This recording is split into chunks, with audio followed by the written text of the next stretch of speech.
Vous vous souvenez de ces judaïsants qui étaient toujours à la poursuite de Paul?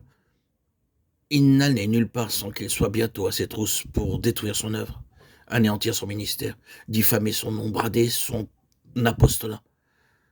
Quelle sorte de gens étaient ces judaïsants? Ils n'étaient pas tous juifs, non chrétiens. Si la lettre aux Galates est exacte, ce que ces gens disaient aux églises de Galatie était ceci: le christianisme, oui, nous l'autorisons, nous le permettons, nous le reconnaissons. Mais après tout, c'est seulement un accessoire du judaïsme. C'est une sorte de supplément du judaïsme. Ils voulaient en faire un christianisme juif. Vous vous souvenez comment les juifs, les chefs juifs descendirent à Antioche pour tenter de faire reconnaître par les chrétiens la loi juive et de l'incorporer au christianisme, de faire observer tous les rites juifs en demeurant chrétiens. Toute la lettre aux Hébreux porte sur cette question. Mais voici des chrétiens qui sont tentés, non pas d'abandonner la loi, non pas de s'écarter de la loi, non pas de cesser de reconnaître et de posséder la loi.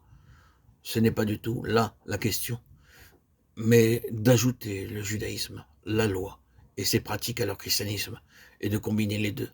On leur disait, vous devez être circoncis, vous devez faire ceci et cela, observer ceci et cela.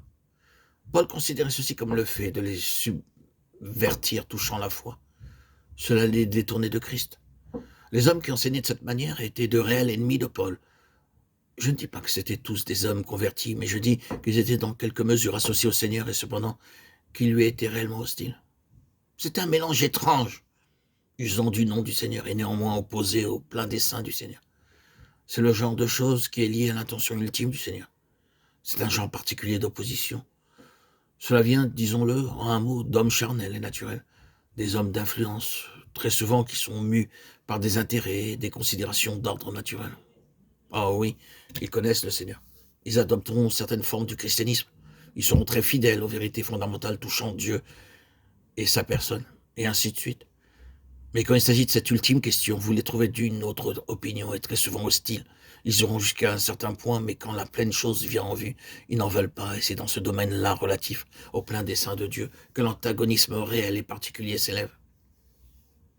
N'est-il pas étrange que lorsque vous voulez, avec acharnement, tout le conseil et tout le dessein de Dieu, vous rencontrez de l'opposition principalement de la part des chrétiens et des dirigeants chrétiens bien plus que de la part du monde? Ainsi en fut-il lorsque Néhémie vint à Jérusalem. Ces gens furent très mécontents de ce qu'un homme fût venu pour chercher le bien des fils d'Israël. Néhémie 2,10. Vous ne pouvez pas comprendre cela. Vous dites, ah, eh bien, si ces gens avaient du moins quelques connaissances du Seigneur, quelques considérations à son adresse, si leurs paroles touchant le Seigneur signifiaient quelque chose, ils diraient, nous sommes de votre côté pour tout ce que vous pouvez faire en faveur du peuple de Dieu. Mais ils ont peur. Oh, étrange anomalie. Ils ont peur que si le Seigneur obtient davantage, ils auront moins. C'est vrai, et nous devons être très fidèles à ce sujet. C'est un fait, et l'on a toujours été ainsi. Ce sont les ennemis. Vous constatez cela dans une large mesure dans le Nouveau Testament. L'envie des Juifs, la jalousie des Juifs.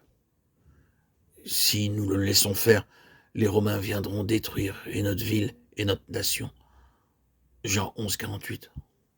Ils ont peur de perdre quelque chose qui leur appartient, qu'ils ont entrepris, dont ils sont les garants. Si ceci continue, nous perdrons des gens, nous allons souffrir des pertes si ceci se poursuit. Vous savez combien cela est vrai. C'est un genre de crainte particulier.